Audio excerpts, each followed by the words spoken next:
Dozens of protesters have been arrested as tensions reach tipping point and police advance across Parliament grounds. The Speaker of the House this morning authorised the closure of the parliamentary precinct.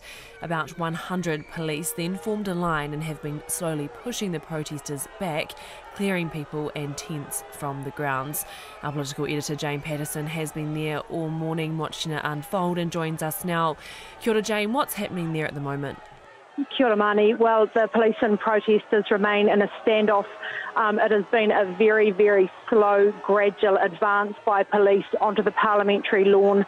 They are still faced by a large group of protesters, many of whom have turned their backs on them, but basically the bulk of the protesters are still up facing or right next to the police. They've only made probably about 3 or 4 metres ground, the police, since about 8 a.m. this morning. And what tends to happen is with the line, they make a push. There's then pushback from the protesters and arrests are made, and then we go into these periods of relative calm and lull, which we are at the moment. But police reinforcements are again gathering behind that first line of police. So I imagine there's going to be another push soon. There has been one tent removed from right near the police line that was basically pulled out and chucked onto the parliamentary precinct. And I imagine that that's what's going to happen to any other tents or structures that are in the way once police actually get to that area.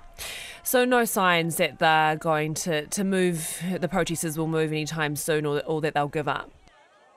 Not at all, Mani. Everyone, all of the protesters have been there. There are paramedics on site too, just checking people. It's quite hot out here.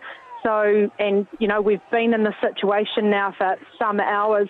The police are actually rotating in and out. They're having water and food, as are the protesters on the other side. But on the other aspect of this, we've got all of the trucks and cars still surrounding Parliament. We heard the Mayor, Wellington Mayor Andy Foster, say earlier this morning they're going to start ticketing those cars and trying to move some of the trucks. They will be towed away, but that is only going to happen once the people have been removed. So our reporters out and about have seen quite a few people out by their cars. So again, the true number of protesters isn't just confined to parliamentary grounds. There are a number of people outside, out on the streets, and also a number of people surrounding the grounds, which are closed technically to the public, watching on as this all happens. There have been reports of children that were on the front line. Have you seen or heard any reports of that? There have been children in the crowd. It's difficult to see whether they are actually like right in the thick of it. One of our reporters did see, a young girl pretty distressed earlier in the morning after her mother had been arrested. But yeah, absolutely, there are children on site that will be uppermost in the police's mind as they make their advance. And I think that is one reason that they are doing it in this slow and steady way to really avoid things becoming very, very volatile, which there is still the potential for that to happen. Oh, kia ora for that update. That's our political editor, Jane Patterson at Parliament.